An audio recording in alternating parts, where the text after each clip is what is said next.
So how does the arms trade and the coronavirus crisis intersect? It's very simple.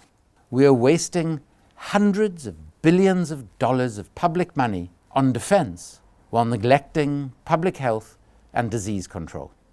The most expensive weapons system ever built is a jet fighter called the F-35, built by the United States of America and which has been sold around the world. This jet fighter didn't just fail its first couple of test flights, it failed its first 14, leading one defense aerospace analyst to suggest that the only person who would be endangered by the F-35 are its test pilots. The American Government Accountability Office announced that the centerpiece, the brain, if you will, of this jet fighter has never functioned properly. The whole thing is going to have to be redesigned.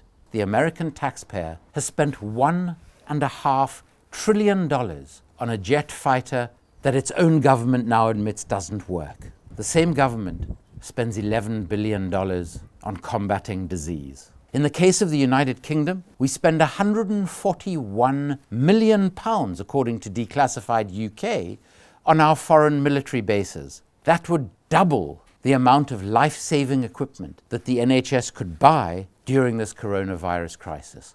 Our patterns of spending show that our defense industry, the arms trade, are actually making us far less safe. It's not just that people are being killed in pointless wars, be it in Iraq, Afghanistan, Yemen, but now people are dying in their homes because we would rather invest in defense than in public health. And why are we doing that? Because of an out-of-control militarism that is promoted by our politicians and senior corporate executives. And the reason that they do that is because the arms trade keeps money circulating in the political process from which they all benefit. Think of the size of our armies, our navies, our air forces. Our governments spend around $1.75 trillion every year on wars, on weapons, on conflict.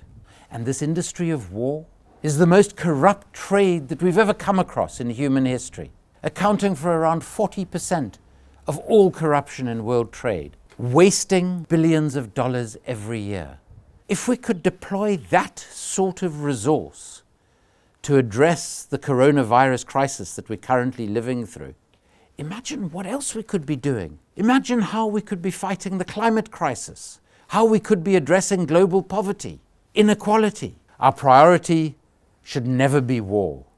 Our priorities need to be public health, the environment, and human well-being.